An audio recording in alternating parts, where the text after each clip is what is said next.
Just a few hours past midnight, a raging fire tore through a home on 15th Avenue Court in Greeley, Colorado. It belonged to 35-year-old Christopher Dickerson.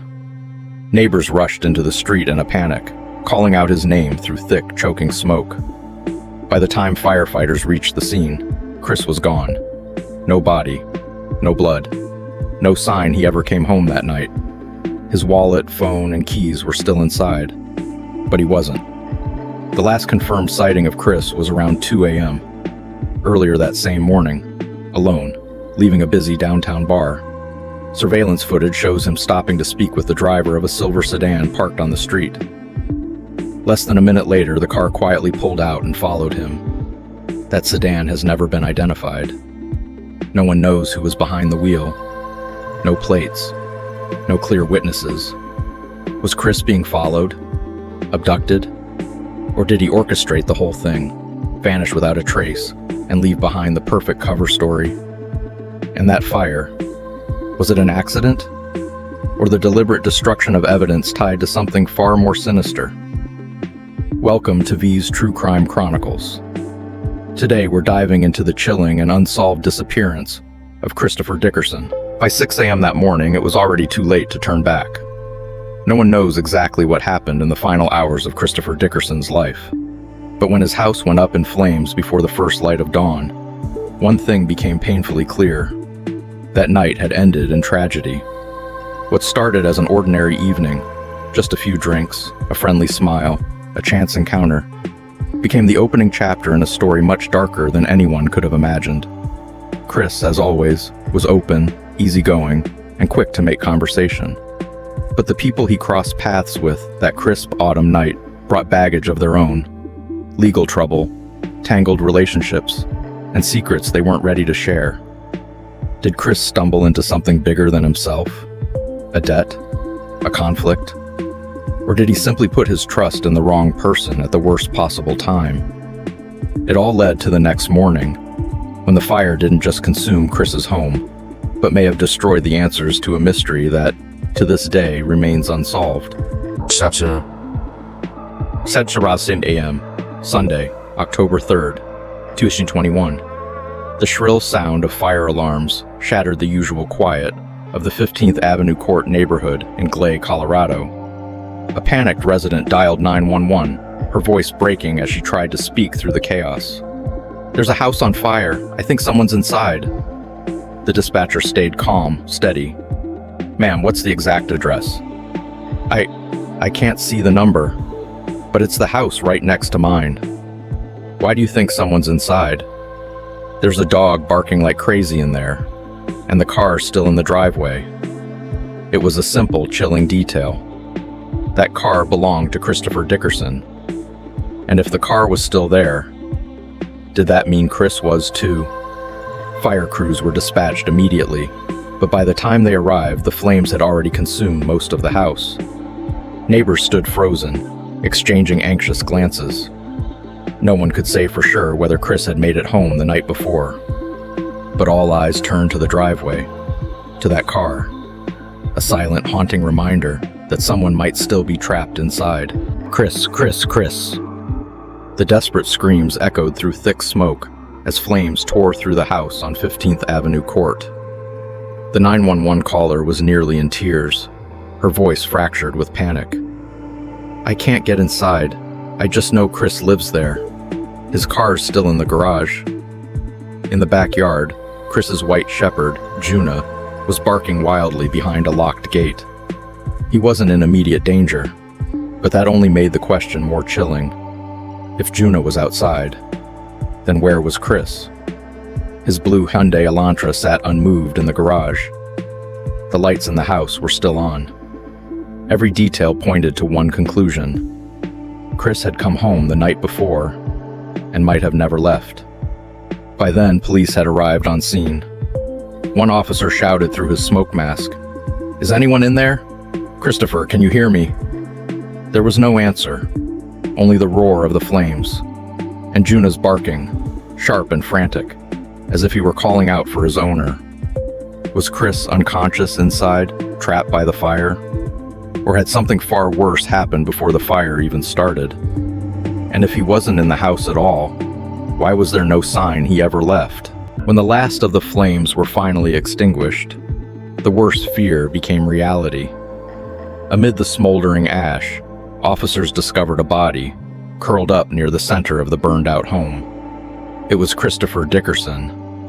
But the fire had been so devastating, dental records were required to confirm the identity. The window of time was heartbreakingly short. Police, already in the area, arrived at the scene just minutes after the emergency call came in. They did everything they could to contain the blaze, working to keep it from spreading to neighboring homes as they waited for the fire department. But once the fire crews arrived and put the flames down, all that remained were charred ruins and fragments of bone.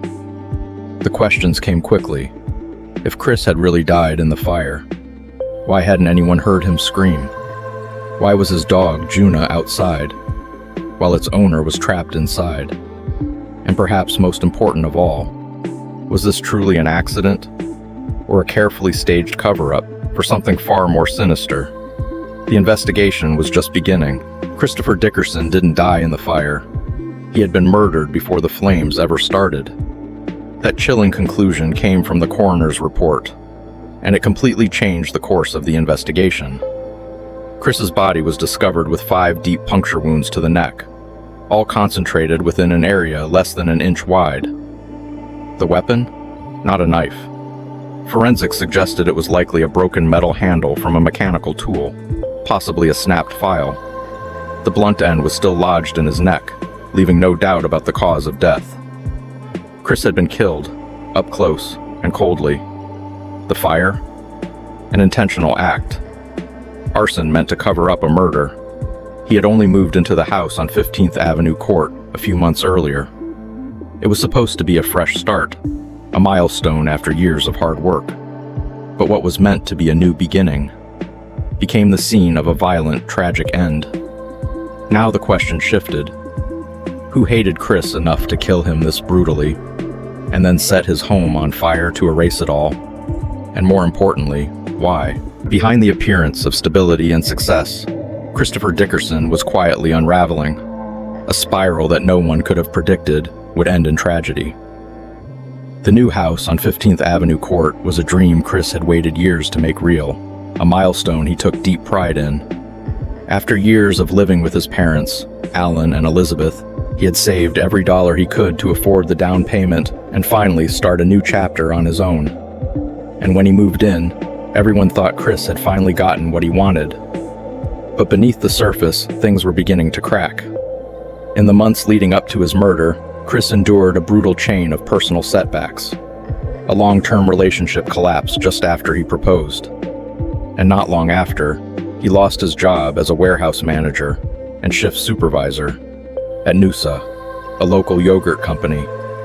It was like watching everything fall apart, layer by layer. Those closest to him noticed the signs. Chris became more withdrawn. He struggled with insomnia. He was anxious, often visibly on edge. But no one saw it for what it might have been, a warning sign of something far worse to come. Had he gotten mixed up in something bigger than he could handle, after everything else had already fallen apart? Chris Dickerson wasn't the kind of man who backed down easily. But maybe it was that very strength, his principles, that made him a target. His termination from Noosa, the local yogurt company, wasn't just workplace drama. According to his family, it was retaliation. Chris had spoken out about what he believed was the unfair treatment of contract workers, and he paid the price with his job. A principled whistleblower, but also someone whose name might have rubbed certain people the wrong way. Still, from the outside, it looked like Chris was getting back on his feet. The new house hadn't drained his savings. He still had thousands in the bank. Several job interviews were already lined up.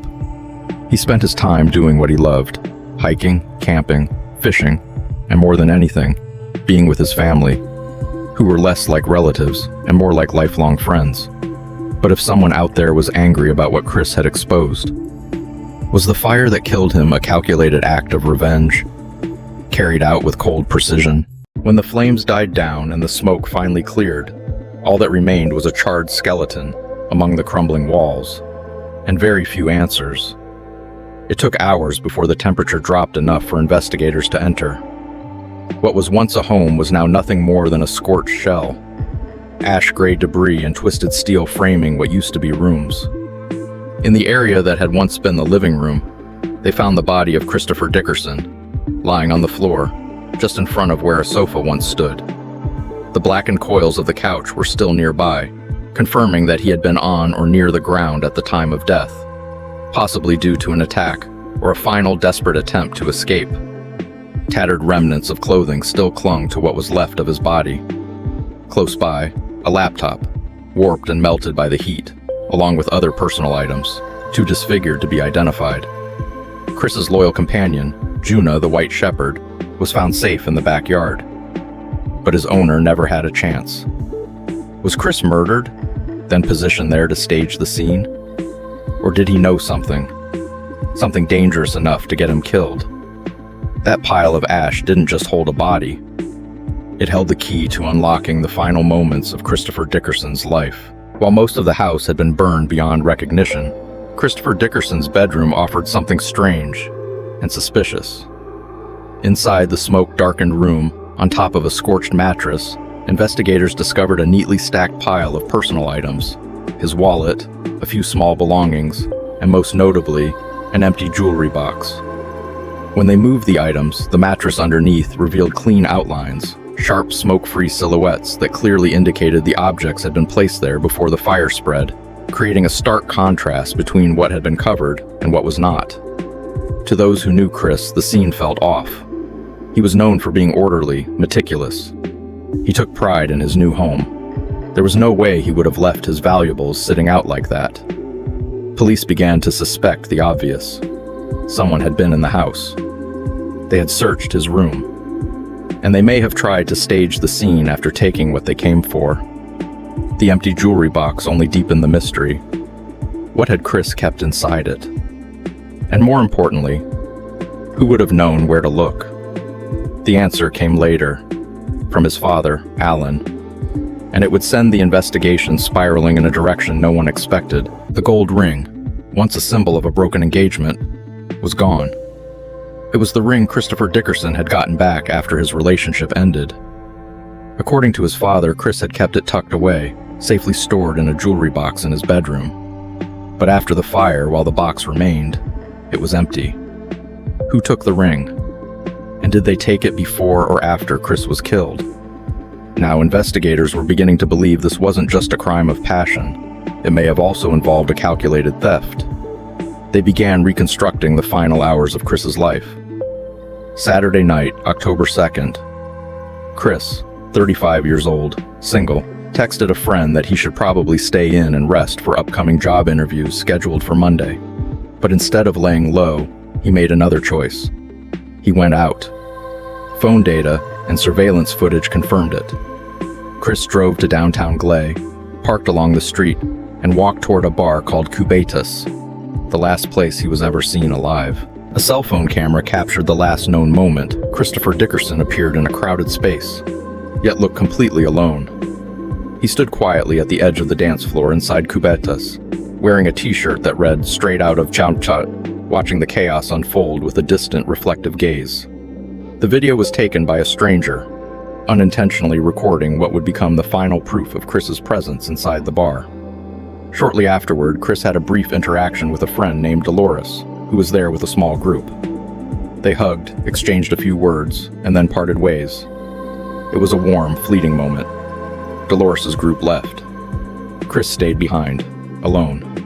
But Cubetas wasn't calm that night. A fight broke out. Tensions escalated. The bar was forced to shut down early. Drunken patrons spilled into the emergency exits and rear corridors. And in that chaos, dim lighting, shouting, confusion, Chris was seen one last time. Who approached him next? And more importantly, what happened after that? There are fleeting moments, barely noticeable at the time, that only reveal their deadly weight when tragedy strikes. One such moment was caught on surveillance footage. Christopher Dickerson pauses next to a silver Malibu. It lasts only seconds, but some now believe it marked the beginning of the end, just hours before his death. Chris is seen exchanging a few words with someone inside the car. His eyes glance in, brief, cautious. Then he turns away and continues walking toward his own vehicle, a blue Elantra, parked several blocks down. But the story doesn't end there. The mysterious Malibu begins to move. Another camera captures it silently following Chris, circling the neighborhood like a ghost, never losing sight of its target. Moments later, the same vehicle reappears, this time barely visible in the reflection of a storefront window from a closed-down shop behind Chris. Who was inside that car? And why were they watching him? Did Chris see something he wasn't supposed to? 2:16 a.m. A doorbell camera on 15th Avenue Court captured what would later become the most critical piece of evidence in the case. Christopher Dickerson's blue Elantra is seen returning home. But what stood out wasn't just his arrival. It was the silver sedan right behind him. The same mysterious Malibu. It wasn't just heading the same way. It stopped at the edge of the driveway, paused for a moment, and then slowly pulled in, parking directly behind Chris's car.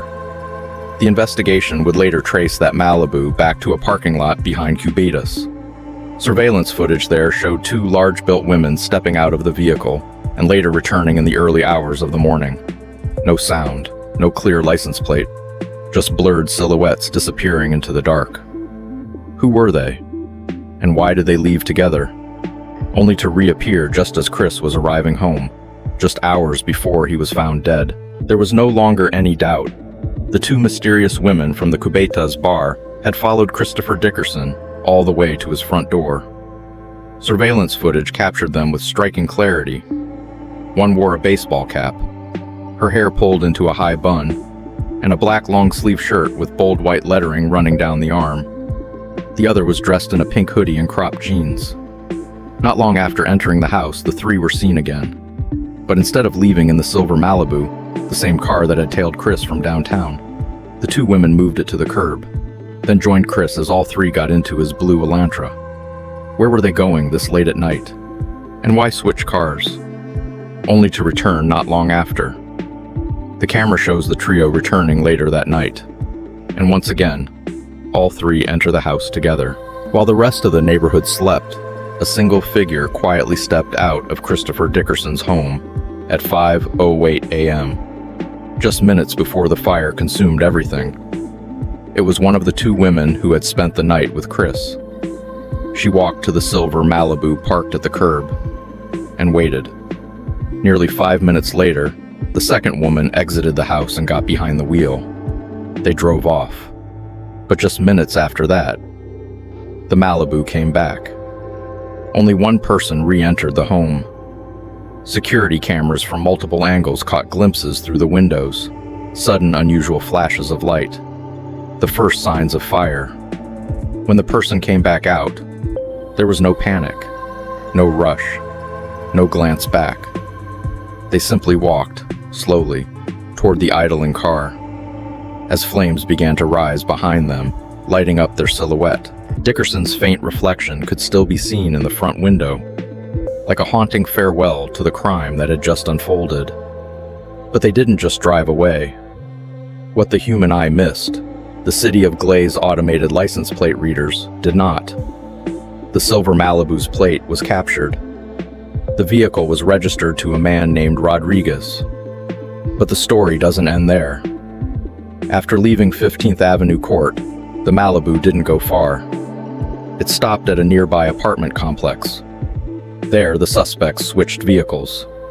A Chevy Tahoe pulled out from the location just minutes later, also picked up by the plate recognition system. That Tahoe was registered to Stacy Rodriguez, the sister of the Malibu's owner. Why switch cars immediately after setting a house on fire?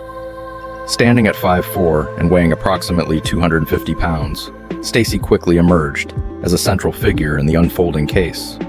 She was no longer just connected to the incident. She was now the link to whoever struck the match in a murder disguised as arson. The 19-year-old girl suspected of being involved in the chilling murder and arson in Greeley was no longer just a blurry figure on camera. Investigators confirmed her identity: Stacy Rodriguez. a physical match to the woman seen near Christopher Dickerson's home on the night everything changed. Alongside her was Hosanna Varela, 23, Stacy's girlfriend and a familiar face at Cubetas bar, the very place where the story began. A teenager under the legal drinking age, yet a regular at one of the busiest bars in town. How was Stacy able to move so freely through Cubetas without raising concern? And could her close ties to the bar have anything to do with the night Chris was killed? Once identities were confirmed, police made their move. They began tailing the Chevy Tahoe one afternoon in early November, as Stacy and Hosanna ran errands around town. An officer approached. "Hey, you doing okay? Mind if we talk for a minute?" "I'm okay." "You don't have to say anything if you don't want to." "Wait, what's going on?" Cautious, but not quite afraid, Stacy seemed to sense something was coming. What she didn't know was that, from that moment on, every word, every step, could place her squarely in the center of a murder investigation that was closing in fast. "I just have a few questions about a case I'm working on." The officer's voice was calm, but the pressure in the air was unmistakable. "Can I talk to you? Are you okay with that?" I'm scared," Hosanna whispered, her eyes shifting, as if she knew something she wasn't supposed to say. What was Hosanna so afraid of? She and Stacy Rodriguez first met while working at JBS, a major food processing company in Greeley, but their connection went far beyond co-workers. Hosanna was a mother of 3, with children from a long-term relationship with her high school boyfriend, Javier. That life unraveled when she began an affair with Stacy. The relationship didn't just break apart a family, it set off a chain reaction neither woman could stop. Unstable housing, on and off jobs, and eventually moving in together. All of it happened just months before Christopher Dickerson was killed. She looked at the photo and shook her head. When asked if she recognized the man in the picture, Christopher Dickerson, the murder victim, Hosanna Varela said no. She didn't know him, didn't recognize him, didn't remember him. But her eyes didn't match her words. Why deny it? Was it the truth? Or was she hiding something? As the questions continued, Hosanna only raised more suspicion.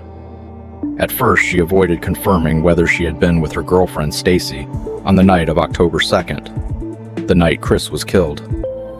The interview quickly took a sharper turn. "I just have a quick question. We're speaking with everyone who was at the bar early Sunday morning, October 3rd. October 3rd? That's Saturday into Sunday, right?" "I think I maybe was." "And who were you with?" I was with." "He doesn't look familiar. I've never seen this man before."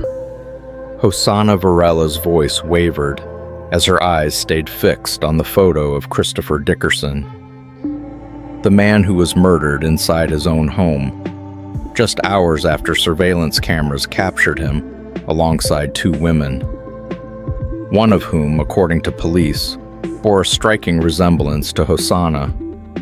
Why couldn't she confirm such a critical night?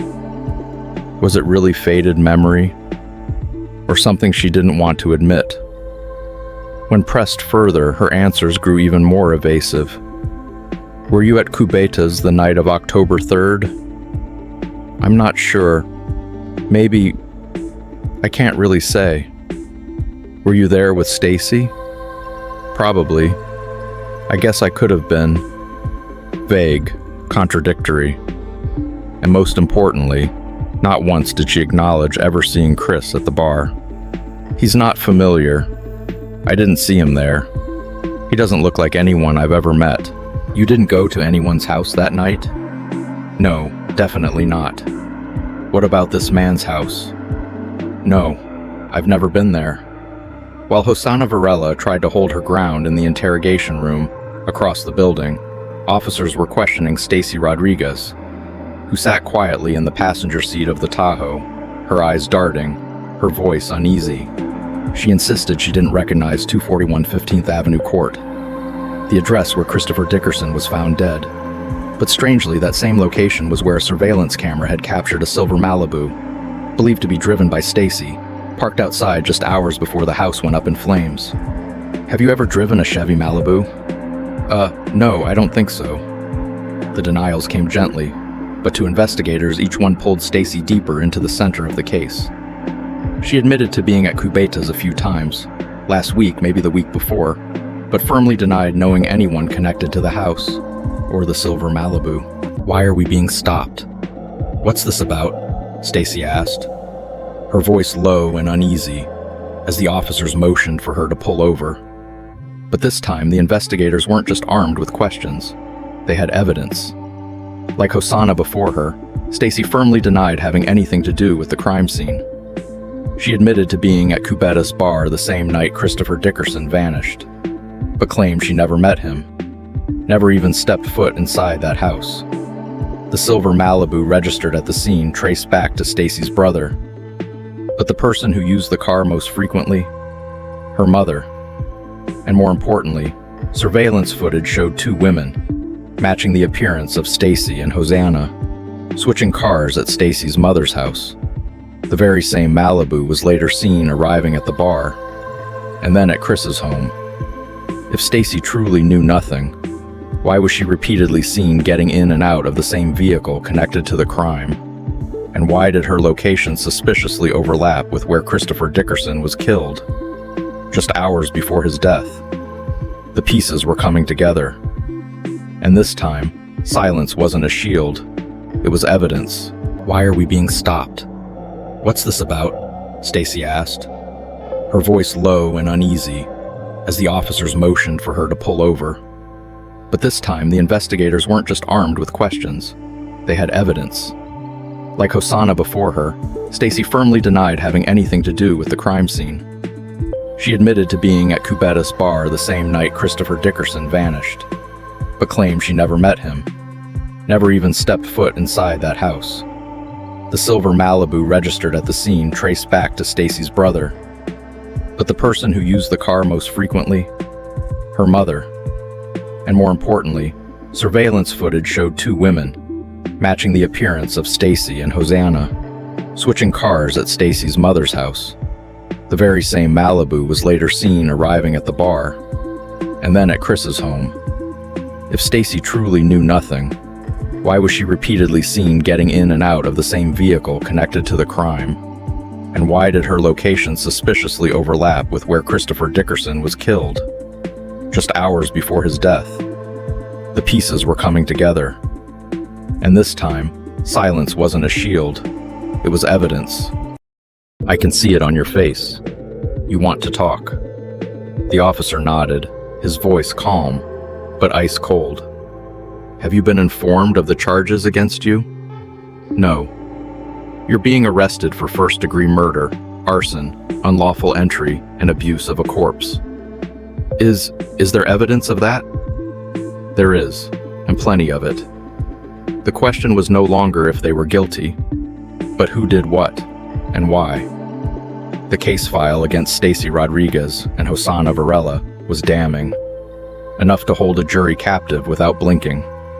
One of them, or both, stabbed Christopher Dickerson to death in his own home on that fateful night, and then a few hours later returned to burn the scene and erase the traces.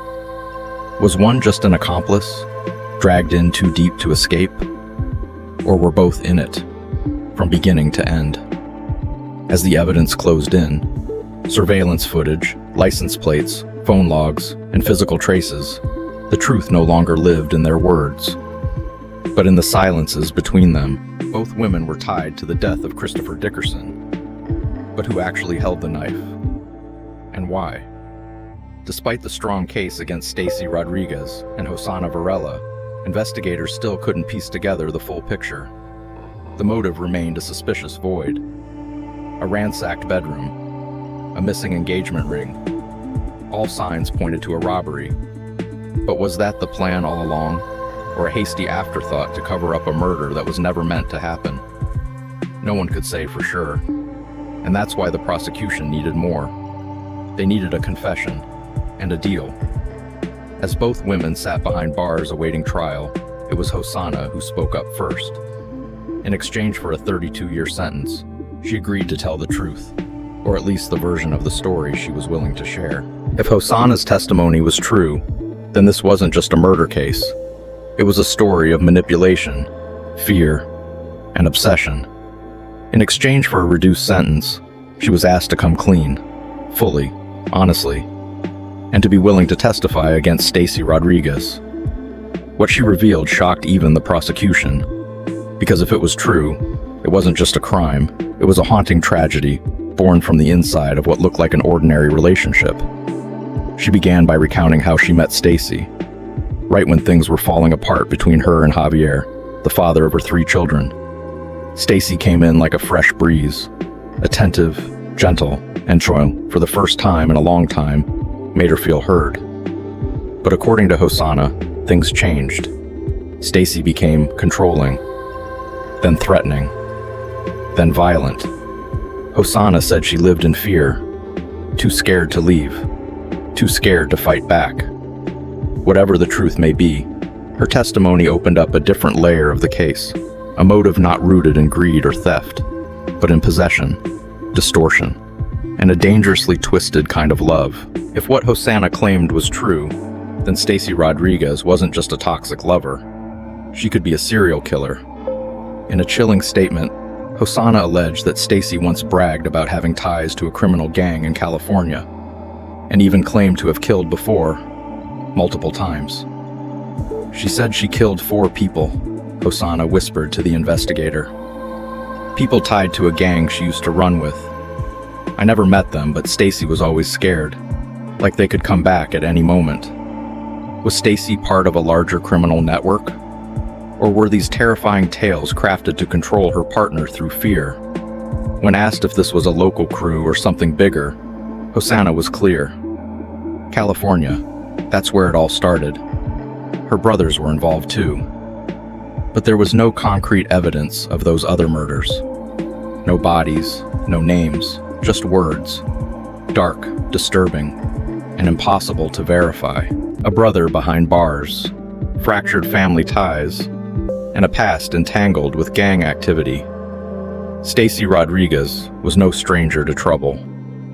According to Hosanna's testimony, Stacy was once very close to her incarcerated brother, a man she mentioned often, almost like he was the only anchor in a life full of chaos. Did that brother, or the things he was involved in, shape Stacy's behavior? Or was he simply a cover for something far more twisted inside her? On the night of October 2nd, bleeding into the early hours of the 3rd, after leaving Cubetas, Stacy began asking around about an after-party. It was nothing unusual. She and Hosanna had a habit of drifting into strangers' homes after hours. Names didn't matter, as long as there was booze, music, and a place to keep the night going. And that's when they met Christopher Dickerson.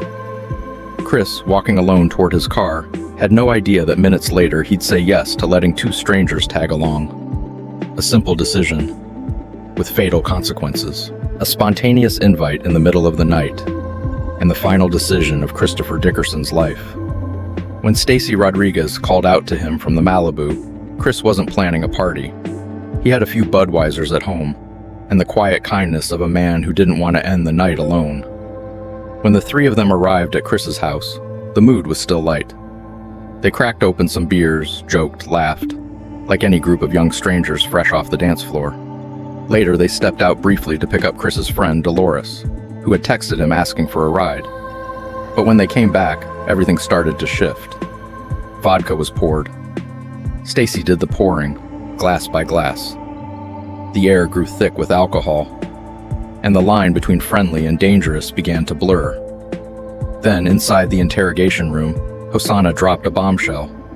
She claimed Stacy had planned to kill Chris from the very beginning. And the moment they returned with Dolores, that plan was already in motion. What began as a bit of fun drinking quickly turned into the setting for a bloody plan. And Christopher Dickerson had no idea he was about to become the main character. After dropping Dolores off, Stacy returned and slipped into a role no one asked her to play, the bartender.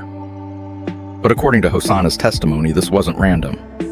Stacy was deliberately pouring double shots of vodka for Chris, while serving herself and Hosanna watered-down versions that looked identical.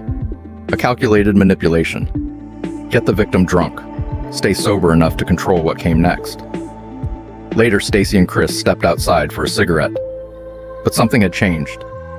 The tension followed them back inside, into the kitchen, then into the living room. In Hosanna's fragmented, tearful retelling, she started throwing beer bottles at his head. Chris was sitting on the couch. He tried to get up.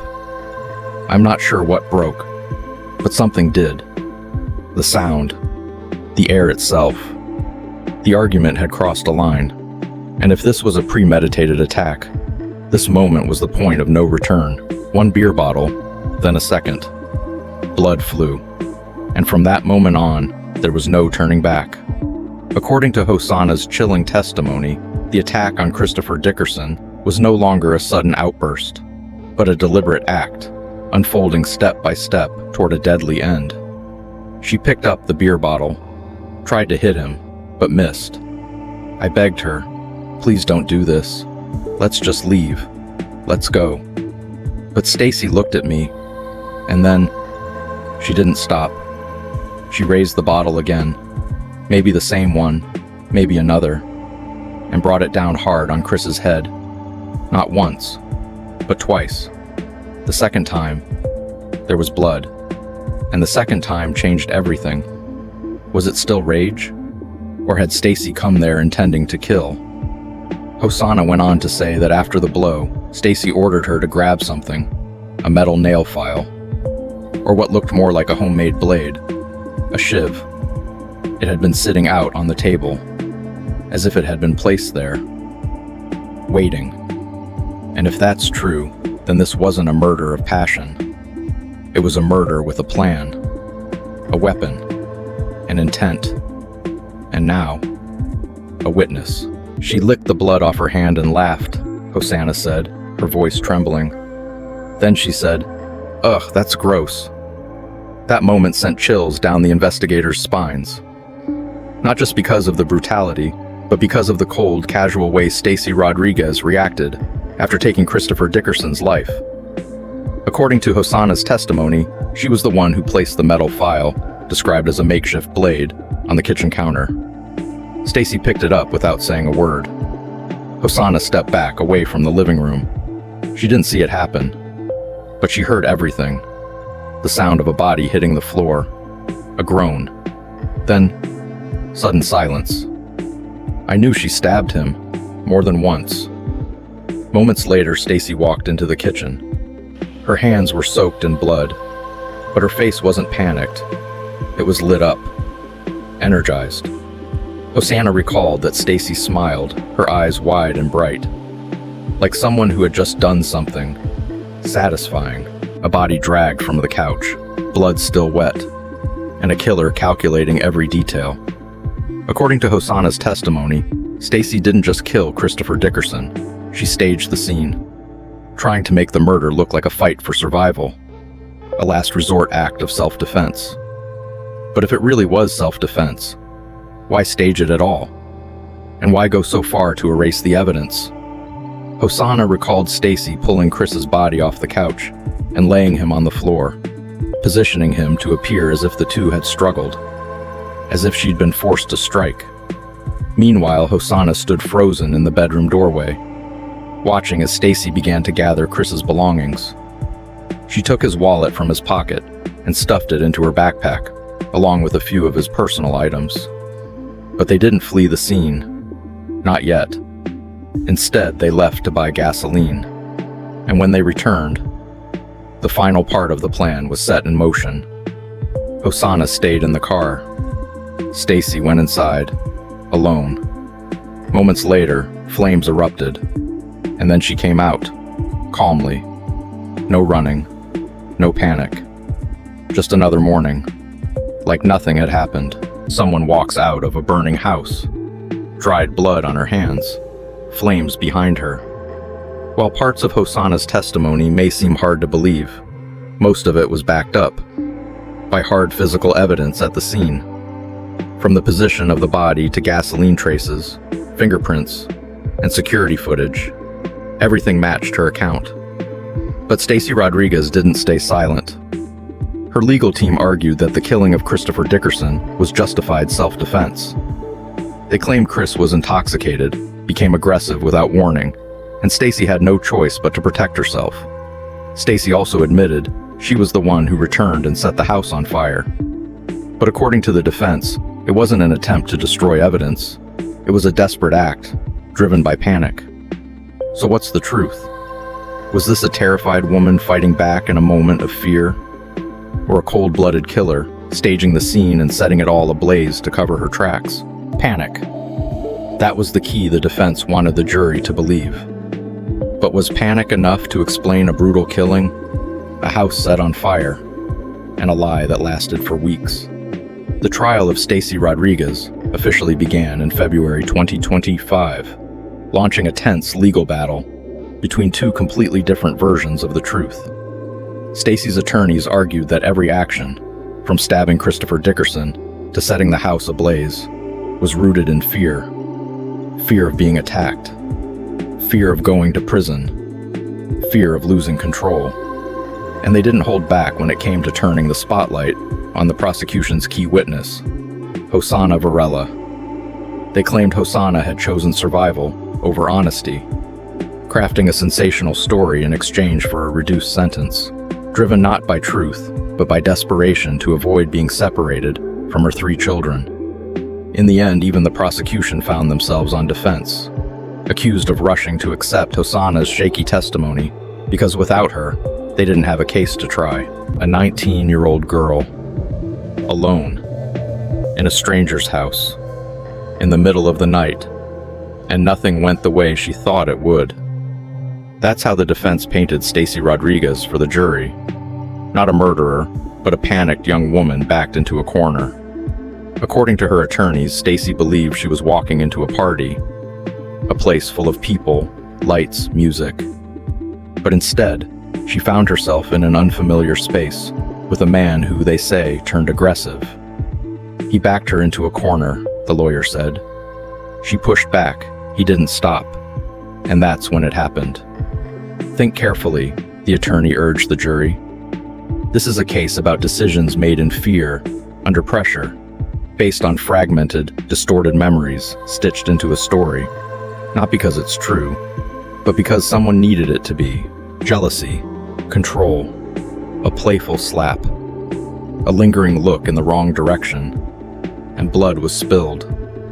While the defense insisted Stacy Rodriguez acted in self-defense to protect herself and the woman she loved, prosecutors told a very different story. A story fueled not by fear, but by jealousy turned deadly. According to Hosanna's testimony, after the group had been drinking at Chris's house, he playfully patted her back, twice. A harmless gesture, but one that, she said, poured gasoline on a fire already smoldering inside Stacy. Chris, she testified, seemed more interested in her that night, chatting, joking, asking questions, while Stacy sat silently in the background, watching.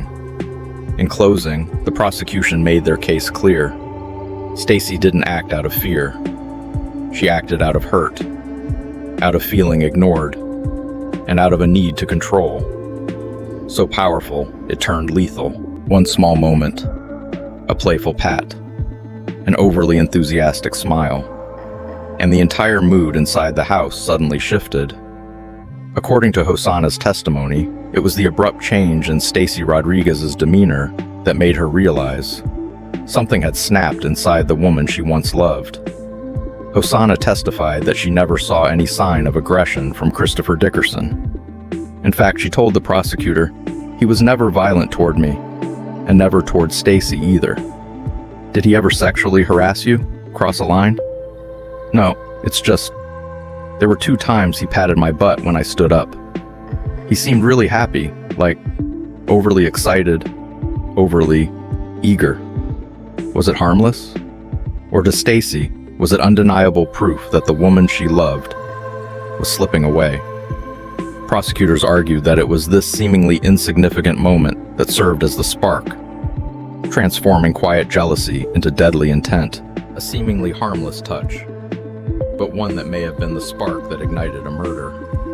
When questioned directly at trial, Hosanna confirmed, Yes, Christopher Dickerson did touch my butt. Do you consider that sexual harassment? Not exactly. I was just more afraid of how Stacy would react. I didn't want her to see it happen. Prosecutors then drilled down on the timeline. According to Hosanna's statement, Stacy told her she wanted to kill Chris while they were in the car together on the way to pick up his friend, Dolores. Key detail: the butt-patting incident happened before Stacy expressed her intent to kill. So was this truly a crime of panic and heat? Or did the idea start forming the moment Stacy perceived something she couldn't accept? Hosanna also testified that even casual closeness between her and Chris, simple conversation, made Stacy visibly uncomfortable. From there, she said, everything began to spiral beyond repair. A quiet standoff in the kitchen, and just a blink later, everything had crossed the point of no return. According to Hosanna's testimony, the most intense moment that night wasn't when the blood was spilled. It was when Stacy Rodriguez stood pinned against the wall, and Christopher Dickerson, a full head taller, leaned in close. They didn't touch, but the space between them was suffocating. I don't even remember what they started arguing about, Hosanna said. I just remember Stacy's back was against the wall, and Chris was leaning over her, really close. There was no physical contact, but Hosanna was clear on one thing. Stacy struck first. A shove, a scream, and then everything shattered in seconds. But was it self-defense, or a moment of uncontrollable rage? According to Hosanna's testimony, she witnessed the very first moments when things between Stacy and Christopher Dickerson went from verbal tension to physical aggression. She pushed him, and he fell. Not all the way. He stumbled, then stood back up, Hosanna recalled. He yelled, "Get out of my house!" At that point, no one was hurt. No weapons had been introduced. And there were no signs that Chris intended to strike back. So why didn't Stacy stop? Hosanna continued. She shoved him back down onto the couch, then grabbed a beer bottle, like she was going to hit him with it. I begged her, "Don't do this. We can just leave. We can go right now." But Stacy didn't listen. Was it because she felt cornered, or because she had no intention of walking away to begin with? That was the moment when the line blurred between confrontation and crime. And from that point on, every decision left a mark that could never be erased. A cold stare. A beer bottle shattered across his face, and from that moment on, there was no turning back. According to Hosanna's testimony, Stacy Rodriguez crossed the line between anger and lethal violence in a single breath. She looked at me, then threw the bottle straight at his face. No hesitation. Then she grabbed another and threw it again. This time it hit. By then, Chris was already on the ground. Stacy climbed on top of him, her knee pinning down his shoulder, using her full body weight to hold down a man who was barely able to fight back. Then she looked at me and said, "Go get it." Hosanna knew exactly what it was, and she went. She handed it to Stacy without asking a single question. Then she told me, "Go to the kitchen, go to the other room." A simple command. And then came the sounds. A groan, a scream, and finally, silence. The first stabs echoed from the other room, slow, wet, deliberate. And that's when Hosanna knew. This wasn't a threat anymore. It was murder. I was standing in the kitchen. Then I started hearing her stabbing him, Hosanna said, her voice cracking. And that's when I realized what was really happening. In court, prosecutors argued that Hosanna didn't tell the full truth at first. Not because she was hiding something, but because she was afraid of Stacy. Not just for herself, but for her family. She had lived with Stacy. She knew her moods, her volatility, the threats no one else heard. But the defense didn't buy it. They claimed this wasn't fear, it was a performance. A story put together after the murder, not during. And if there was a manipulator in the relationship, it wasn't Stacy, they argued. Stacy was only 19, the attorney told the jury. She wasn't the one in control. She was the vulnerable one. So who was really pulling the strings in this twisted relationship turned fatal? A 19-year-old girl caught in her first serious relationship, head over heels for a woman 4 years older. But was Stacy Rodriguez the victim of a toxic love affair? Or the master manipulator, hiding in plain sight? When Stacy met Hosanna, she was still living with her mother. Hosanna, on the other hand, was a mother of 3, independent since the age of 18. The defense seized on that age and life gap, portraying Stacy as young, impressionable, swept into a complicated relationship she never truly had the power to control. She loved someone who wasn't faithful, her attorney argued, who repeatedly went back to her ex-boyfriend, and Stacy accepted it without protest. In their effort to dismantle the abuse narrative, the defense introduced a surprising piece of evidence. Over 51,000 photos were found on Hosanna's phone, including thousands of selfies. If she was beaten and threatened as she claimed, the defense asked, why isn't there a single photo to prove it? Was it fear, or was it fiction? Did Hosanna create an abuse narrative to rewrite her own role, from accomplice to survivor? At trial, the question wasn't just who killed Christopher Dickerson. It was, who's telling the truth? And who's rewriting the script? A woman takes the stand and claims her girlfriend is a cold-blooded killer, someone who once licked blood and laughed, but still let her play freely around her young children. So, what's the truth? On the witness stand, Hosanna was hit with a devastating question from the defense. You're telling this jury, under oath, that you saw Stacy do things straight out of a Hannibal Lecter movie, drinking blood, calling it dirty, after killing someone for no reason, and you still let her around your kids? Thank you. No further questions. The words echoed through the courtroom like a blade, cutting deep into whatever sympathy Hosanna had left. Her phone held no photos of injuries she claimed to have suffered, but it did contain dozens of smiling selfies with Stacy, with her children, in moments that looked happy. But the prosecution wasn't done. They introduced journal entries, handwritten letters, and personal voice recordings, where Hosanna described feeling controlled, threatened, and increasingly afraid while living with Stacy. So where does the truth lie? In the quiet of a diary, untouched, unedited, and unperformed, or in carefully selected fragments, rearranged to build the perfect victim narrative? After things went too far, there were no bruises in the photos, but there were whispers in the dark. Confessions, recorded not with a microphone, but within the Notes app of the phone in her pocket. In a final wave of evidence, the prosecution presented to the jury a string of personal entries saved in Hosanna's phone. Private thoughts no one ever expected to be read aloud in a courtroom. One note expressed regret about breaking up with Javier, the father of her children. Another, more chilling, described her growing fear of Stacy, whom she called unstable and unpredictable. But the most damning was a passage describing the night Stacy allegedly held a knife to her throat. Hosanna never told anyone about it, until now.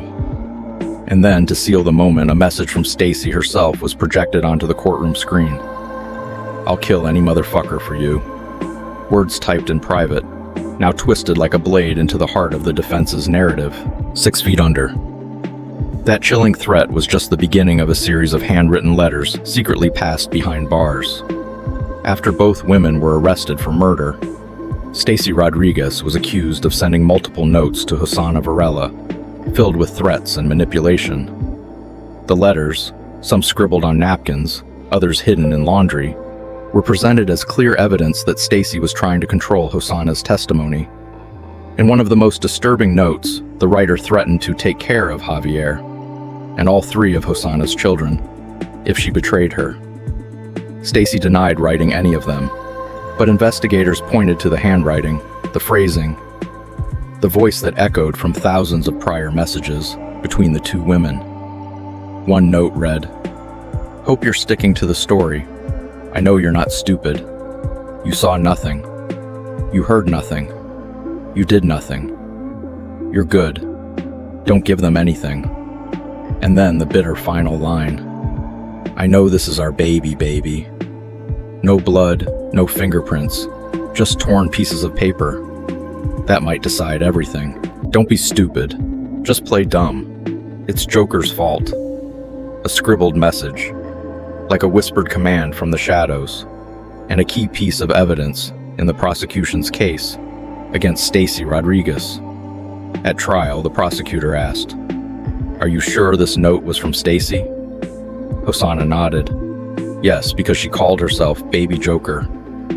In People's Exhibit 204, the phrase, "It's Baby Joker's fault," appeared, not just as a nickname, but as a kind of signature, a way for Stacy to acknowledge guilt, while still shifting the blame.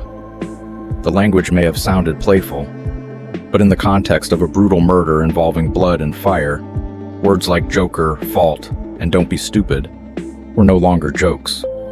They were sugar-coated bullets, a nickname straight out of a crime movie, Baby Joker.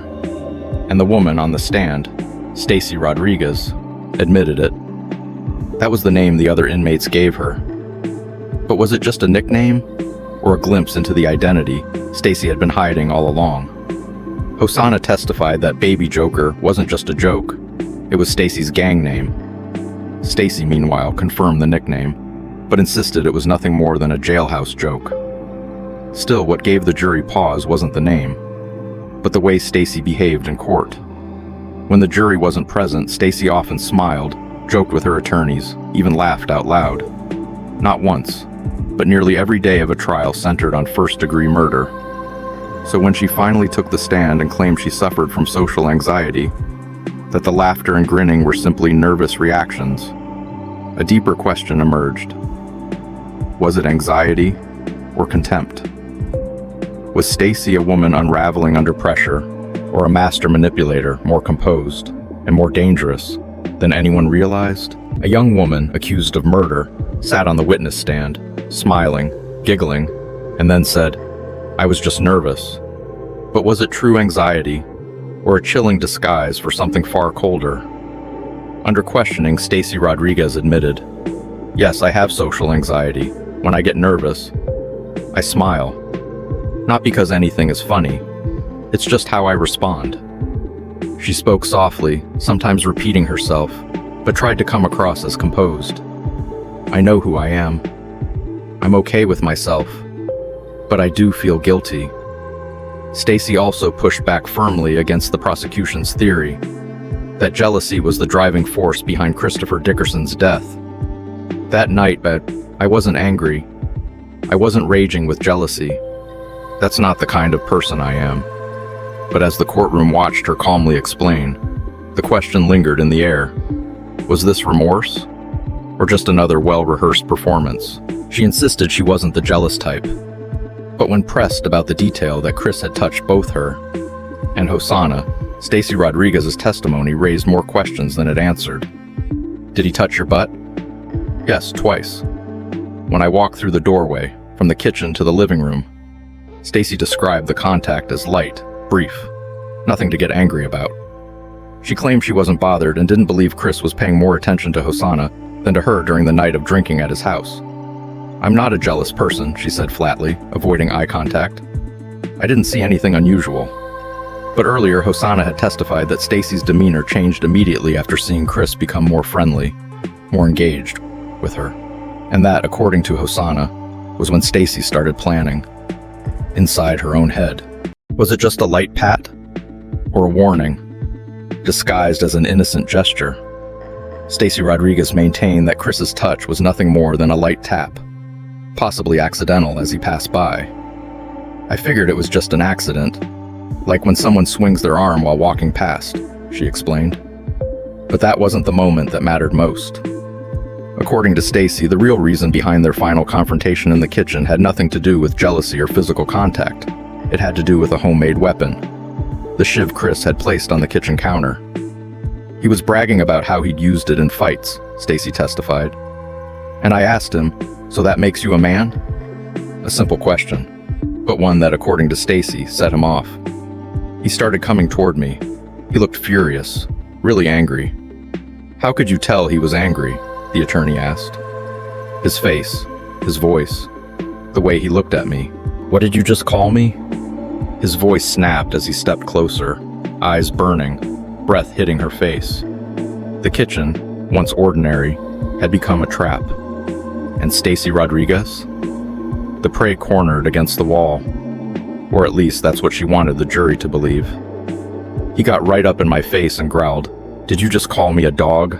Stacy recalled. His hands on both sides of me, leaning over me. So close I could feel his breath, feel the spit flying from his mouth as he spoke. And then, I didn't dare look at him. I lowered my head. I was scared if I did anything. If I met his eyes, it would all explode. Stacy described the moment like she was the vulnerable one, a woman trying to de-escalate the fury of a larger, out-of-control man. But was it truly fear? Or a story crafted to justify what, deep down, she knew could never be rationalized? A reaction born in terror, or a defense built on rehearsed desperation? Averted eyes, a warning from behind, and then a shove. But was it a moment of escape, or the first move in a plan already set in motion? I couldn't look him in the eye.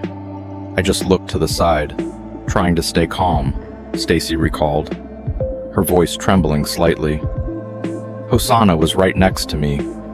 At first, I thought she was just as shocked, but then she yelled at him, told him to get out of the way. According to Stacy, it was in that instant, as Chris turned to react to Hosanna, that she shoved him. He lost his balance a little, she said, and we tried to run for the door.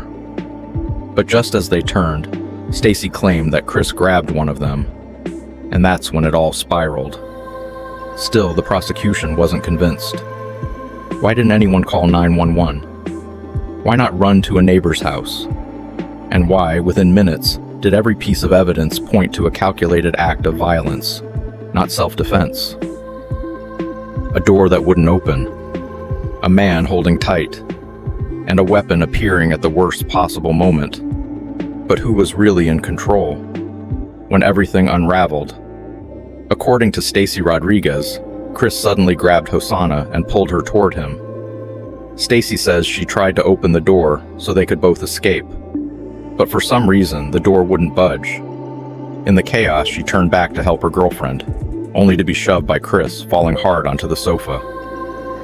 A physical struggle broke out, and then the most dangerous object in the kitchen entered the center of the storm, the homemade knife.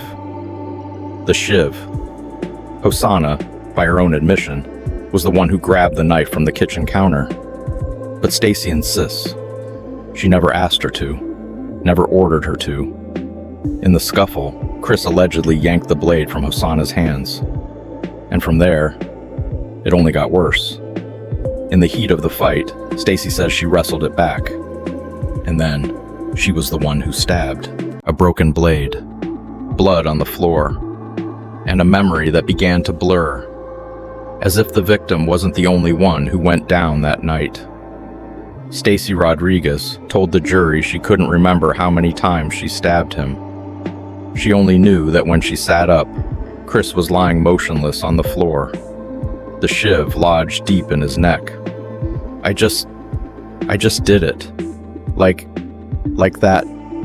And then, her voice trailed off. Not exactly remorseful, not quite regretful, just tangled. From that moment on, everything, according to Stacy, turned hazy. She claimed Hosanna took control of the rest of the night, gathering items, stuffing them into a backpack, driving Stacy to a gas station, and then telling her to go back and burn the house. Did you go back to the house? Yes, I did.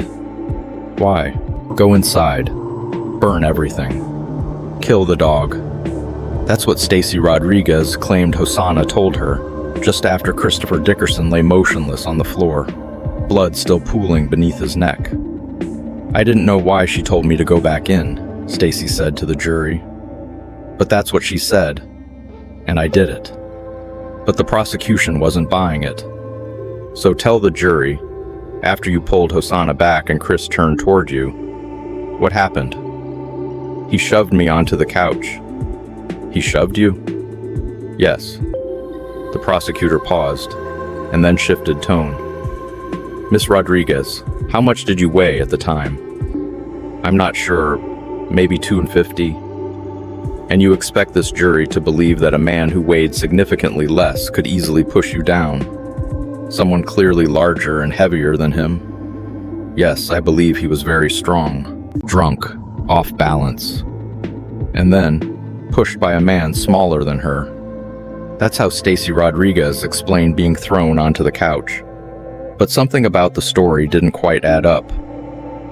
I was drunk too, Stacy said. So it was easier for me to lose balance. And he was a man. He had strength, she added. But you agree you weighed more than he did, right? Maybe so, but so just because he's a man, that means he could completely knock you down? Yes. Then came the prosecution's razor-sharp follow-up. And then, magically, the weapon appears. It somehow makes its way from Hosanna's hand to yours? How exactly did that happen? I don't know. It ended up with one of us. Maybe me. Maybe Chris. A chaotic struggle. A weapon passed back and forth. But the stab wounds told a different story. Clean, clustered, and concentrated in one area of the victim's neck. It was the kind of detail that made the entire jury go still. And the prosecutor didn't waste the moment. You don't know who first had the knife? No, I don't. I'm not sure if Hosanna gave it to someone. But who touched it first? He did. Then the blow came. So you don't find it strange that, in the middle of the chaotic struggle you just described, every stab landed in the same spot, close together, precise, fatal? I think that could happen. Could happen. The point is, it did happen. And how it happened, that's what matters. What cast even more doubt over Stacy's version of events was her calm insistence that she still believed she was innocent. She claimed she didn't know where the weapon came from, who passed it, or who held it first. But she was certain of one thing. She was only defending herself. She denied writing the most disturbing jailhouse letters. But the linguistic fingerprints told a different story. And as prosecutors unfolded each crumpled piece of paper, they uncovered more than just threats. They found a signature in style, Stacy's voice. SMH, LMFAO, STD. These abbreviations showed up repeatedly in letters Stacy admitted to writing. Coincidence? Maybe. But when the exact same shorthand appeared, with nearly identical frequency, in the notes she denied authoring, the jury started to take notice. It wasn't just the slang. The writer also slipped between English and Spanish, a known habit of Stacy's, documented in previous text conversations. And the content? Accusations of cheating aimed at Hosanna, mirroring word for word the things Stacy had blurted out in her own interrogation. To pull off a perfect setup, a forger wouldn't just have to imitate Stacy's handwriting. They'd have to misspell the word even exactly the way Stacy always did. If someone really wanted to frame her, they wouldn't just need to copy her pen strokes. They'd need to get inside her mind and memorize the way she insulted people.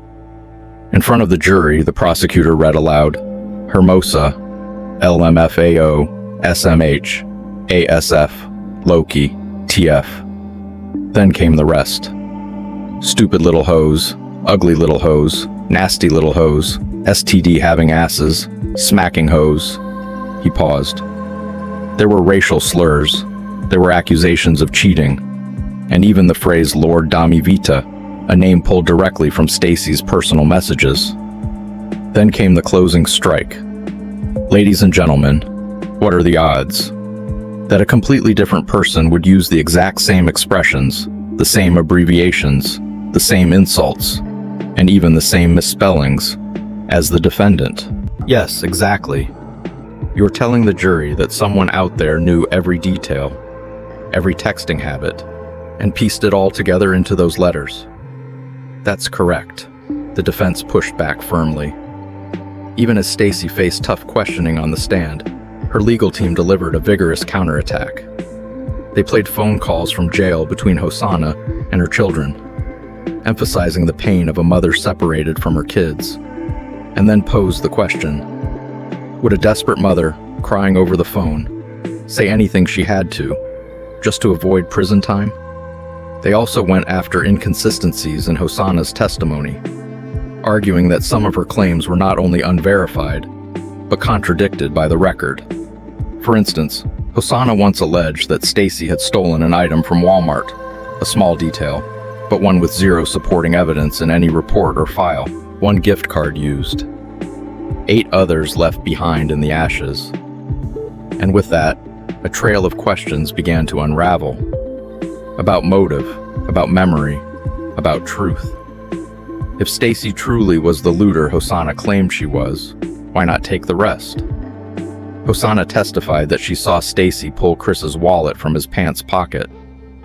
But that wallet was later recovered, untouched, in the burned-out remains of the house. And the engagement ring, the one supposedly stolen, it was never found. The defense seized the opportunity. A thief who leaves behind a wallet, 8 unused gift cards, and no trace of ever pawning the ring. Does that make sense? Then they turned to what they called Hosanna's horrifying allegations, that Stacy once tried to run her over with a car, beat her, and even threatened her with a knife. An abuser with that kind of violent history, the attorney asked, and not a single piece of physical evidence? No visible injuries, no medical records, not even one police report? A woman who beat her partner until she bled, held a knife to her throat, threatened to kill all 3 children, then allegedly became a serial murderer, burning her victims to erase the evidence. According to Hosanna, that woman was Stacy Rodriguez. But how many shadows can one person cast? Are we hearing the truth? Or a narrative too perfectly packaged to be real? The defense made sure to highlight the avalanche of accusations, which they labeled so extreme they're hard to believe. So what is Stacy now? One attorney asked with biting sarcasm. An unconfirmed California gang member? A pyromaniac? A thief who steals from her victim just to burn the loot? Then came the pivot to Stacy's claim of social anxiety.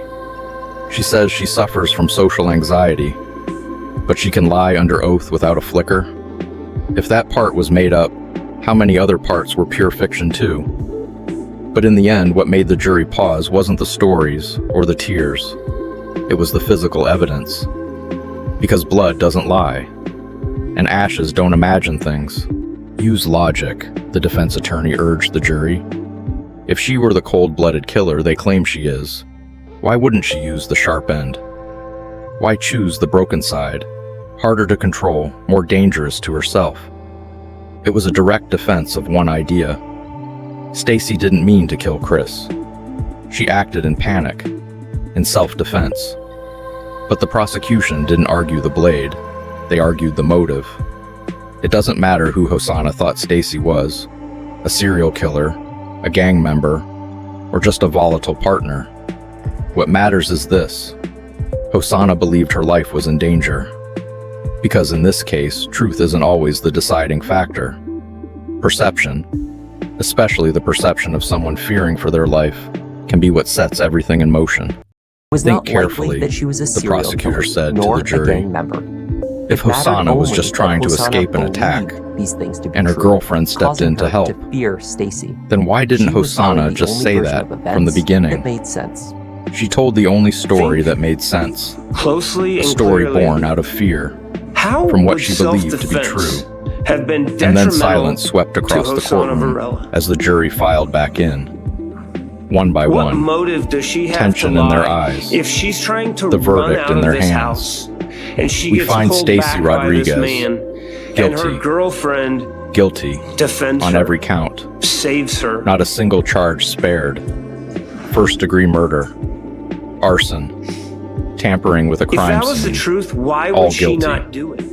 In that moment, no defense strategy, no returned, tears, they found no I was Stacey just scared, Rodriguez could erase guilty what was on now every count. undeniable. First-degree murder, Christopher arson, Dickerson was dead, tampering with a deceased body, and Stacey burglary. Rodriguez was the one who Her took murder his life. conviction carries A life an sentence automatic without the life sentence possibility of without parole. the possibility of A parole. name forever etched onto the death row register. At her sentencing hearing, But before Chris's the prison father, doors Alan, closed on spoke Stacey about the Rodriguez kind for and good, loving son he had one known. voice still needed to be After a heard. trial that had descended into The father a of the victim. she said recounting At of the killer's sentencing, relationship. the courtroom was This no final longer a hearing battleground. was an opportunity to No bring more the legal focus back arguments. to where it should be. No more The strategy. life and heartbreaking killing Just the ache of a Christopher loss that could Dickerson. never be undone. Chris Alan Dickerson, Christopher's father, did took not the stand, deserve his voice to tight die with restraint. that day. My when he son was a befriended kind young those man two young who women. loved his family and always believed in the good in people.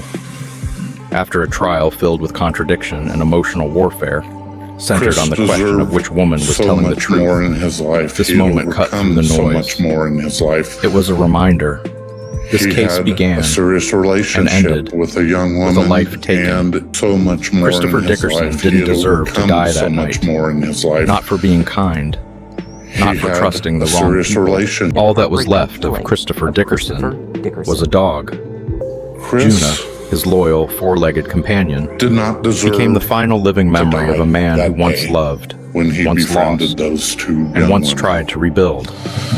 Everything else, his wallet, his photographs, his home, and ultimately his life, Chris deserved was swallowed by the so fire much meant to more in cover his a brutal life. He crime. had overcome so much Chris more in deserved his a life. longer life, his father said, He had through a tears at serious sentencing. relationship with a young A life woman, filled with and more love. it didn't work out. That was He a once loved a hardship for girl. him. But didn't work out. He had a loving It hurt him. companion in his dog, But he Juna, had Juna. and he adored her, And Juna she loved him. adored him. Just like this whole family We loved now him. have Juna, and After it's the hearing only every thing word, we have left every tear, of Christopher, every lie, to remember Weld him County by. Judge Vincente All Vigil his earthly delivered the possessions were sentence. consumed in a Life fire, in prison, meant no to parole, conceal no second chance. a horrible For death Stacey inflicted Rodriguez, on him by two 32 individuals. years for arson, 12 years County for Judge abuse of a Vincente corpse, Vigil handed down 2 more an additional 12-year 32 sentences years for the theft, arson, 12 years for all tampering stacked with the body, consecutively, and another 12 like years layers for of legal hell with no burglary way charge. out. Miss Rodriguez, Your actions the judge were said, horrible. Your his voice firm, reverberating decisions through the were hushed horrible, courtroom. Your actions were horrific, both in the commission of The this choices act you and made, the choices both that you during made and after the this crime, act. are beyond this court's comprehension. It How do you is go from struggle meeting a for man this court to to stabbing him in understand the how you neck can until he go dies? from all within a maiming matter of person hours? to viciously It was a question that stabbing didn't them need in an the neck answer, until they are dead. in because the by course now of nothing few Stacey hours. Rodriguez could say would change the sentence or erase the blood already spilled. A 32-year sentence for the survivor in exchange for testimony against the woman she once loved. But was the truth she offered entirely objective, or simply the key to unlock her prison door? Hosanna Varela agreed Officers to cooperate who had with been nearby prosecutors arrived on and testify scene only against moments Stacey following the Rodriguez. call to find the house That's why fully she engulfed. received a significantly reduced sentence, a price for freedom, paid slowly in years. And with that, the tragic case of Wire Christopher springs, Dickerson which had came formed to a part of the close. couch, were discovered But the beside lesson him, here isn't just about a suggesting life that he had been stolen. on the floor in It's a front of the brutal furniture reminder of when how he died. fragile trust can be in Fragments the of real some of his world. clothing remained. Christopher was kind, A open-hearted, laptop melted by the flames someone who was always in the believed same in the room good in alongside others, the remnants of other and that belongings. ultimately made him a Much target. of the interior had been He didn't seen know that in Chris's offering someone bedroom. kindness They'd have to know would become all the that very rule, trap that cost right? him his life. And then they'd have to Because put all evil that doesn't together always in come these with a notes. snarl. Yeah. Sometimes And it specifically, smiles. that's what you're saying happened. It speaks Yes. gently. It sits beside you on the couch, Really into fires this and case steals shows, their murdered truth victims' itself can belongings to bend, just burn them later. depending on who's telling it. And now In a person who relationship apparently where lies power under was oath about having imbalanced, social the anxiety. line between victim and They further perpetrator argued that the blurred so physical deeply evidence it took a person courtroom to days just to viciously untangle it. stabbing them in the neck If you're until drawn they to are stories dead of in the course unanswered a few questions, forgotten cold cases, and haunting criminal mysteries like this one, hit subscribe to V's True Crime Cronies. Thank you for watching. See you in the next case.